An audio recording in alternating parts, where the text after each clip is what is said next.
Gdy 3 lata temu Toyota reaktywowała model pod tytułem Supra, śmiechom nie było końca, że to BMW, że nie ma silnika 2JZ, tylko motor B58 z BM-ki, że jest zrobiona na podwoziu BM-ki, że wnętrze ma z BM-ki i że to już absolutnie nie jest to samo co Supra MK4. I co? I się okazało, że można z tego silnika zrobić 570 koni, tak jak w moim przypadku, a niektórzy wyciągają z niego nawet 1000, że samochód jest przerabiany, tuningowany dokładnie tak jak MK4 i można z nim zrobić jeszcze więcej, jest lżejszy, więc świetnie jeździ także po zakrętach, a nie jedynie w drag race'ie na prostej. Więc co zostało malkontentom? Ponarzekać tylko na jedno, że samochód nie ma manuala. I co? I ten argument Toyota też wytrąciła im z ręki.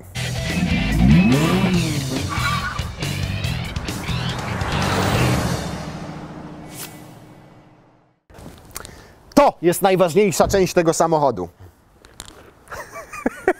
Zaskoczyłem Cię silny, co? Supra na czerwono. To oznacza, że to jest wersja z manualem. I ten manual Toyota przygotowała specjalnie do tego samochodu. Już nie BMW, tylko to jest konstrukcja Toyoty. Wyobraźcie sobie, że żadnego BMW nie można obecnie kupić z tym 3-litrowym silnikiem B58 R6 wzdłużnie umieszczonym z manualem, a Toyotę Suprę można. I to jest najbardziej niebywałe. Z zewnątrz poznacie jeszcze wersję z manualem, na przykład po tym lakierze, bo on jest dedykowany akurat do manuala, podobnie jak to wnętrze. Jego z automatem nie kupicie i zobaczcie, jak wygląda. No z tym białym kolorem licuje idealnie. Może niekoniecznie ta kierownica, która wygląda akurat w 2 kolorach trochę odpustowo, ale skórka jest w tym kolorze naprawdę świetna. Jeszcze ma takie wstaweczki zamszowe, czarne, perforowane i wygląda to naprawdę pięknie. I to w zasadzie wszystkie zmiany. Silnik pozostał bez zmian, czyli nadal mamy tutaj to rzędowe 6-cylindrowe cudo o oznaczeniu B58. Proszę bardzo. Tutaj ma nadal 340 koni i 500 Nm, natomiast jeżeli chcecie zobaczyć, co można z niego wycisnąć, no to tutaj jest seria z moją Suprą. Nam udało się 570 koni i około 700 Nm przy bardzo niewielkich zmianach. Trochę zmieniliśmy turbosprężarkę, oczywiście sterownik został zmodyfikowany i poprawiliśmy nieco chłodzenie, wstawiając nową akcesoryjną chłodnicę i jeszcze robiąc stożkowy filtr powietrza. I to absolutnie wszystkie zmiany, jakie w silniku przeprowadziliśmy, żeby te 570 koni i 700 Nm osiągnąć. Więc można. No jeszcze układ wydechowy oczywiście trzeba odpowiednio zmodyfikować, bo niestety nie brzmi to jak rzędowa 6 BMW. A jak włączymy tryb sport,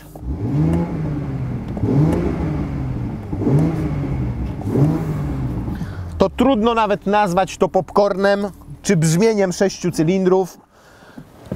Brzmią tak, jakby ktoś tym wszystkim koniom mechanicznym wypchał ligniną usta. Natomiast bardzo prosto można też to zmienić, wycinając po prostu GPF, ewentualnie wstawiając downpipe'a zamiast katalizatora, który jest tuż za silnikiem. Żeby zamontować tutaj ten manual, trzeba było przebudować trochę konsolę. Po to, żeby skrzynia, jak wchodzi w jedyneczka, żeby nadal był dostęp do panelu klimatyzacji. Jednocześnie wyobraźcie sobie, że celowo ją zrobiono taką krótką, żeby były króciutkie skoki tego lewarka, ale oprócz tego nawet, żeby stawiała odpowiedni opór, to kombinowano z wagą gałki. Na początku dano 100 gramów i inżynierowie stwierdzili, że nie, to nie ma dobrego feelingu. Więc potem było 150 gramów, 170 gramów, ostatecznie stanęło, słuchajcie, na 200 gramach, czyli 200 gramów i zobaczcie, że rzeczywiście opór, jaki stawia, jest naprawdę ultra przyjemny. Króciutkie są te skoki, bardzo precyzyjnie wchodzą biegi. Żeby ten manual tutaj wstawić, trzeba było też przebudować konstrukcyjnie trochę sam silnik i sam na przykład wał napędowy. Pozmieniać tam różne zębatki, szmery, bajery i tak dalej. Trochę inaczej skonfigurować również tylną szperę, która jest i w automacie, i w manualu również pozostała. Istotną różnicą przy manualu jest to, że waży prawie 40 kg mniej niż automat ten 8-biegowy ZF-a, natomiast ma oczywiście tylko 6 biegów. Jeżeli chodzi o wnętrze, to poza kolorem tapicerki nic tutaj się nie zmieniło. Nadal mamy automatyczną klimatyzację dwustrefową, której nomen omen nie można ustawić synchronizować, żeby jak tutaj przestawiam z 19 na 21 stopni, to żeby automatycznie dla pasażera się to zmieniało. Nie ma takiej funkcji, trzeba to zrobić z łapy. Nadal mamy system multimedialny, jaki BMW stosowało w swoich samochodach jakieś 5-7 lat temu, a nie te nowocześniejsze wersje.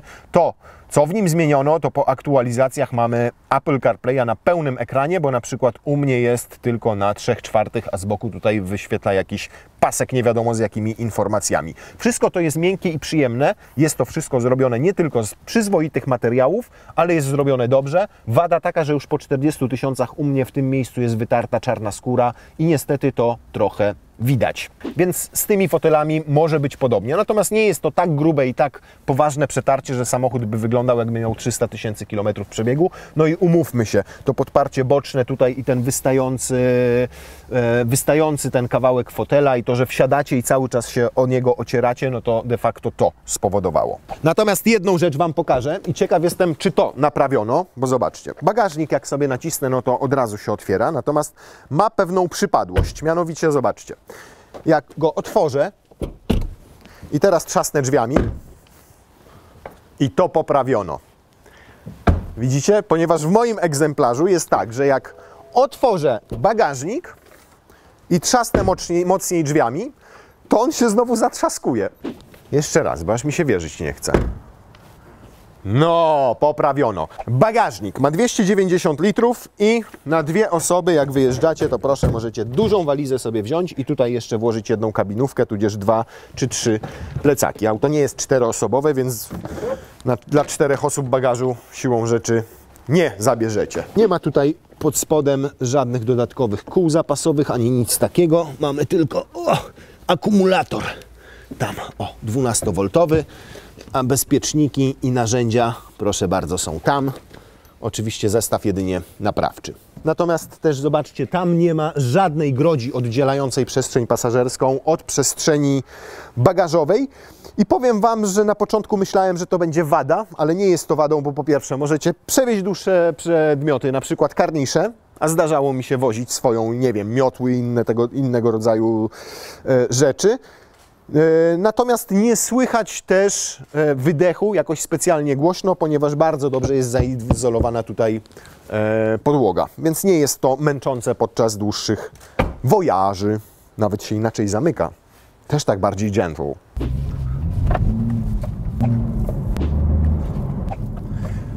No, powiem Wam, że jak kupicie sobie tego manuala, to będziecie musieli się solidnie namachać tym lewarkiem, ponieważ silnik jest ultra elastyczny. W zasadzie moment obrotowy ciągnie się tutaj już od 1500-1600 obrotów i na szóstce jedziecie mając raptem 50 km na godzinę na liczniku. Zobaczcie, jest 1100 obrotów, mam szóstkę i on normalnie zaczyna przyspieszać.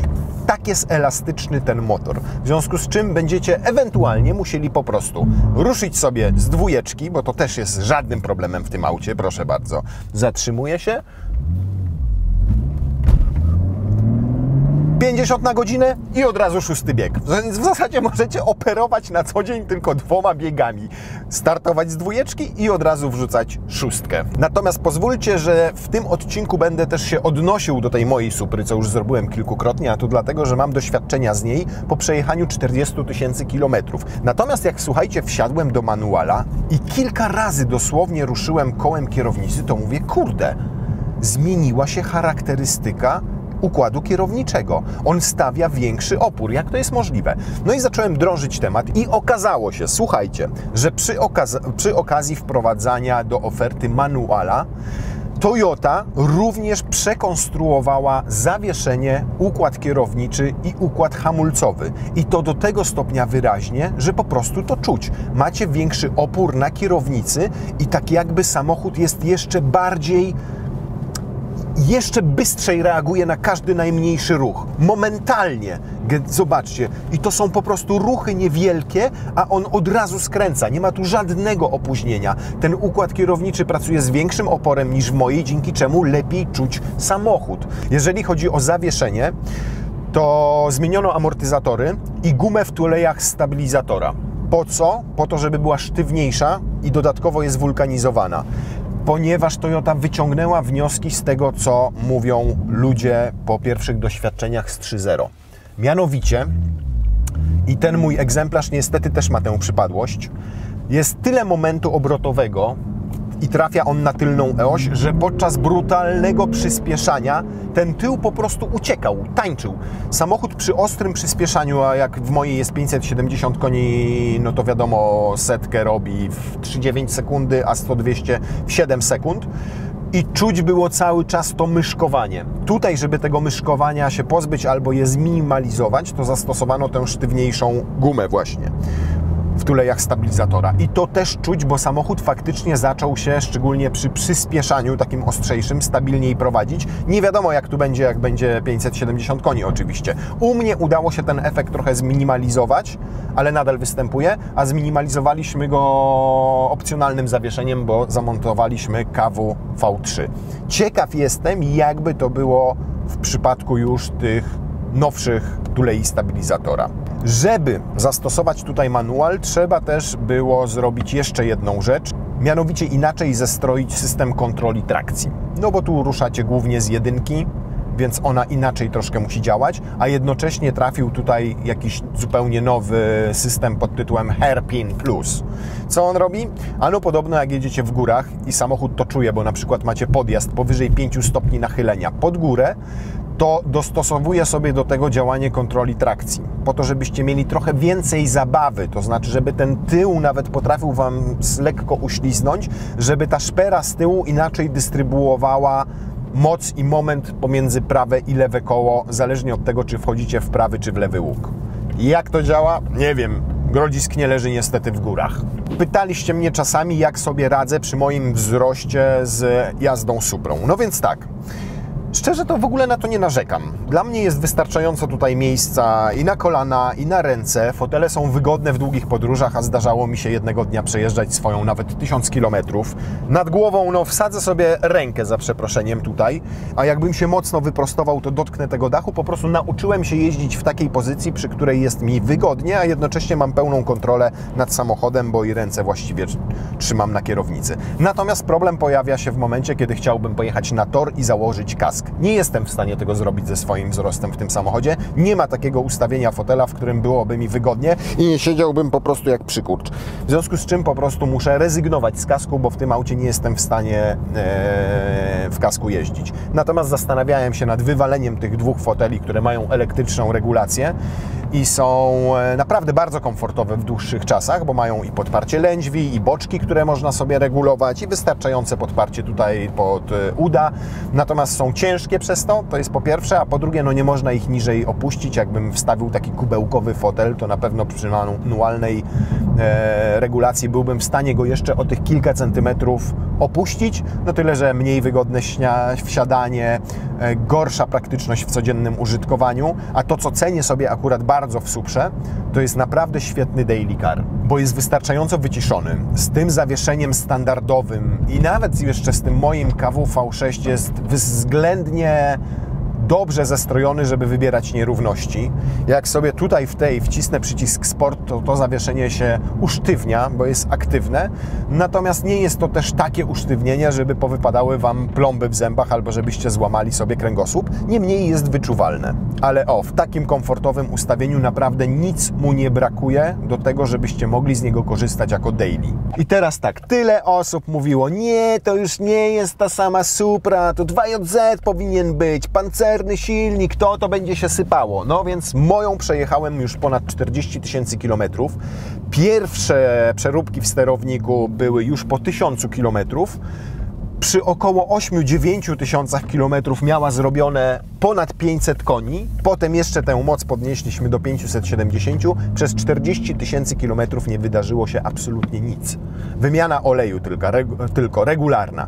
I naprawdę ten samochód jeździ na torze. Zgubił już chyba 5 albo 6 kompletów opon Wredesteina przy drifcie, bo tak go pałujemy i wszystko jest w najlepszym porządku. To oczywiście zależy też od tego, kto Wam stroił samochód. Jak chcecie wiedzieć, kto nam stroił, w sensie mnie, no to sobie wejdźcie na naszą serię poświęconą Suprze Plus. A teraz chwila prawdy, jeżeli chodzi o przyspieszenie. W automacie to jest 4,3 sekundy, ale Samochód ma procedurę startu, która nie działa. Nigdy nie udało mi się z procedurą startu zrobić w nim dobrego wyniku. Zawsze to było powyżej 5 sekund. Trzeba było go wyczuć, trzeba było rozgrzać opony i zrobić to po swojemu i dopiero wtedy byliście w stanie osiągnąć dobre rezultaty. W przypadku manuala przyspieszenie jest gorsze niż w automacie. No nic dziwnego.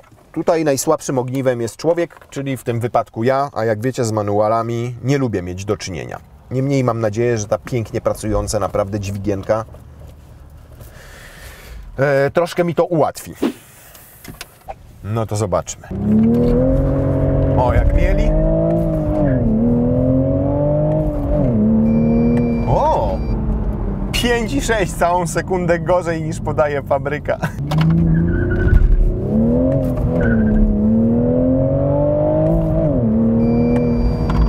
I 5. Poprawiliśmy wynik. O, teraz było lepiej. Fajnie wsteczny też wchodzi. Dobra, jeszcze raz.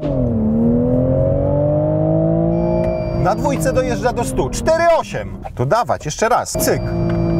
4,9. Wierzę, że jesteśmy w stanie zrobić 4,6, jakby troszkę poćwiczyć. Nie za pierwszym razem, nie za drugim. Trzeba znowu tutaj wyczuć tę skrzynię biegów. Jeszcze raz. Dobry czas. 4,6.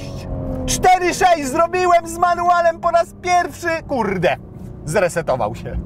Wierzcie mi, pierwszy raz 4,6 po raz pierwszy z manualem zrobiłem fabryczny czas.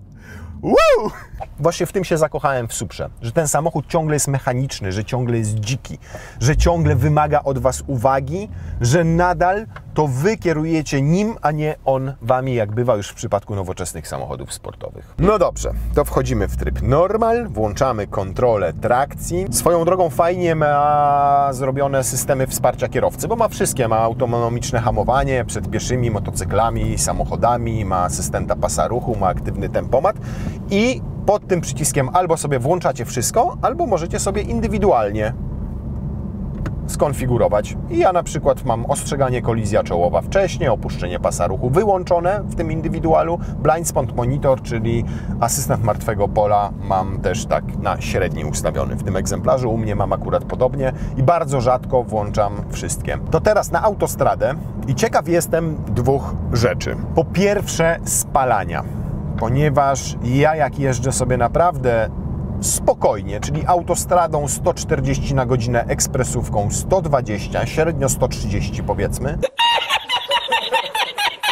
to ten silniczek w Suprze z automatem, słuchajcie, ma zaledwie 2300-2400 obrotów na 8 biegu i spalanie, choć wiem, że trudno w to uwierzyć, mieszczę się w 8 litrach, jadąc w ten sposób.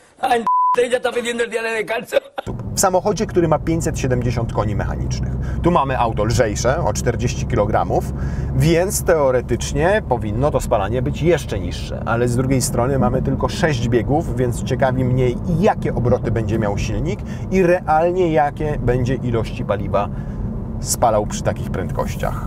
Natomiast naprawdę poprawiono to zawieszenie i to prowadzenie i to czuć jest i przy takim mocniejszym przyspieszaniu i czuć jest w zakrętach. Ona jest jakby taka jędrniejsza. Bardzo mi się podoba to, jak ją zmieniono. I najważniejsze, że to jest naprawdę czuć. To jest wyczuwalne. To nie jest tak, że wsiadacie, że przeczytaliście to w dokumentacji. Ja najpierw wsiadłem, poczułem, mówię, kurde, ten manual się inaczej prowadzi niż automat.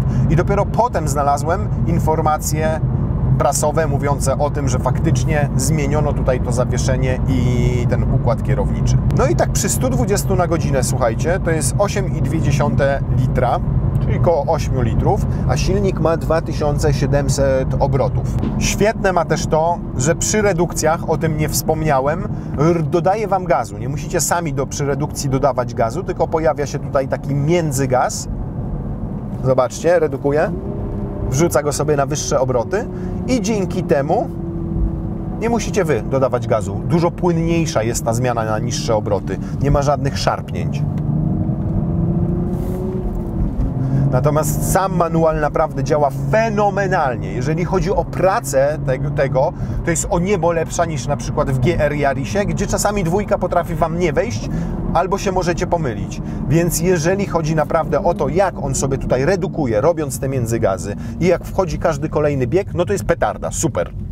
Ma jeszcze jedną istotną zmianę, która przyda Wam się, jeżeli podróżujecie szybko. Bo w moim aktywny tempomat można ustawić tylko do 160 km na godzinę. A tutaj, zobaczcie, w tej już jedzie 230. Do 230 na godzinę już można ustawić tempomat. O, gdzie? 250, zobaczcie. Do 250 na godzinę już można ustawić tempomat. 160 versus 250. Już możecie sobie popylać niemieckimi autostradami, ile fabryka dała. Jeżeli chodzi o prędkość maksymalną, tak, jest ograniczona do 250 na godzinę, natomiast można zdjąć tę blokadę. I z własnych doświadczeń wiem, że po takim tuningu, gdzie samochód ma powyżej 500 koni, zbliża się już do 300 km na godzinę. Reasumując, Toyota zbudowała świetną skrzynię biegów. Inteligentną, która robi super te redukcje, podnosząc obroty, w związku z czym nie ma żadnych szarpnięć. Zobaczcie, jak to płynniutko. Żadnego szarpnięcia, trójka. Żadnego szarpnięcia. Która jest niesamowicie przyjemna we wkładaniu tych biegów, gdzie ta gałka stawia bardzo przyjemny opór, jest świetnie wyważona, macie feeling, po prostu naprawdę superowo to działa, tak jak powinno. Natomiast musicie być świadomi kilku wyrzeczeń. Po pierwsze, wyższego spalania. To raz. 2. Tego, że będziecie musieli się tutaj nieźle namajtać. 3. Gorszych osiągów i trudniej będzie je też w życie wprowadzić, te osiągi. Czyli trudniejsze będzie tutaj osiągnięcie 4,6 niż w automacie 4,3, choć tam też nie jest łatwe zrobienie tego fabrycznego wyniku. Więc ja, jeżeli chodzi o takie codzienne użytkowanie, wybrałbym automat, ponieważ ta 8-biegowa skrzynia ZF-a jest po prostu świetna. I nawet niektórzy mówią, że dobra, ale do driftu to manual. Nie, ten ZF 8-biegowy nadaje się również do driftu, idealnie podtrzymuje silnik na obrotach, nie zmienia niespodziewanie biegu, a nawet jeżeli go zmieni, to tylne koła nie przestają mielić, tylko płynnie następuje ta zmiana w czasie driftu. Natomiast jeżeli jesteście purystami i szukacie sportowego samochodu, w którym będziecie manual mieli, z którym będziecie mogli się pobawić i na torze, jeżeli lubicie po prostu wrzucać biegi, redukować albo wrzucać wyższe, to jest idealny samochód. Co więcej, jest tańszy o 10 tysięcy złotych niż automat, więc oszczędzacie 10 tysięcy złotych na początku, po czym od razu kupujecie biały lakier za również 10 tysięcy złotych. A naprawdę warto, bo jest obłędny. Ta biała satynka cudownie leży na tym samochodzie. I jeszcze ta tapicerka, która jest dostępna też tylko z manualem. A to, dostępność tego koloru tylko z manualem i dostępność tej tapicerki z manualem, to jest moim zdaniem celowy zabieg, ponieważ to będzie kiedyś samochód kolekcjonerski. Taki jakim też jest dzisiaj Supra MK4 z manualem. Zobaczycie, że za lat 20-30 Supra MK5 z tą skrzynią biegów, z tą tapicerką i z tym kolorem będzie bardzo poszukiwanym samochodem. Będzie po prostu zajebistym klasykiem. I właśnie chyba o to w Suprze chodzi.